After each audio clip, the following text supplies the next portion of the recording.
Food আমাদের basic requirement. এই food থেকে আমরা নিউট্রিশন পাই এবং আমরা নিজেদেরকে হেলদি রাখি। কিন্তু এই ফুডকে যদি আমরা সেফটি ওয়েতে হ্যান্ডেল না করি তাহলে এই ফুড আমাদের কাছে পয়জনের সমান হতে পারে। তাহলে হেলদি টিপস বা সেফটি টিপসগুলো কী?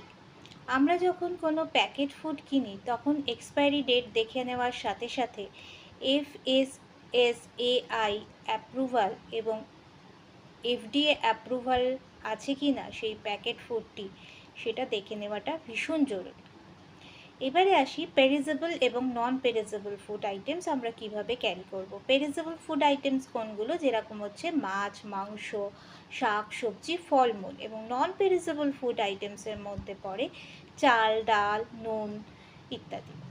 এই পেরিজেবল ফুড আইটেমস সহজেই পচে যায়, তো এতে মাইক্রো অর্গানিজম খুব তাড়াতাড়ি গ্রো করে। তো এই দুটো ফুড আইটেমসকে যদি আমরা একসাথে নিয়ে আসি তাহলে পেরিজেবল ফুড আইটেমসের মধ্যে কিন্তু যা মাইক্রো অর্গানিজমস আছে তা নন পেরিজেবল ফুড আইটেমসের মধ্যে মিশে যাবে। এরপরে মাছ মাংসকে বাজার থেকে নিয়ে আসার পর ভালো করে রানিং ওয়াটারে ধুয়ে নিতে হবে। তারপরে সেগুলোকে 1 to 2% সল্টের মধ্যে 10 মিনিট ভিজিয়ে রাখতে হবে। সল্টের পরিবর্তে আমরা ভিনিগারও ইউজ করতে পারি। 6 কাপস জলেতে যদি 1 কাপ ভিনিগার ইউজ করে সেই ভেজিটেবলসগুলোকে 10 মিনিট ওখানে ভিজিয়ে রাখা যায় তাহলে সেখান থেকে অ্যান্টিবায়োটিক্স, প্রিজারভেটিভ এবং মাইক্রো অর্গানিজম অনেকটাই কমে যাবে।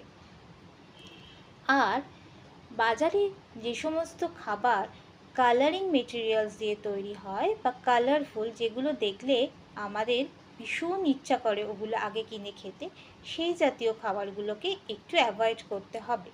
কারণ ওই জাতীয় খাবারগুলোতে সিনথেটিক কালার ইউজ করা হয় এবং ওইগুলো কার্সিনোজেনিক। আর সবার শেষে বলবো, খাবার আগে ভালো করে হাত ধুয়ে খেতে বসতে হবে। ফুড সেফটি ডে একদিনের জন্য নয়, আমাদের সারা জীবনের জন্য থাকুক আমাদের কাছে ফুড সেফটি।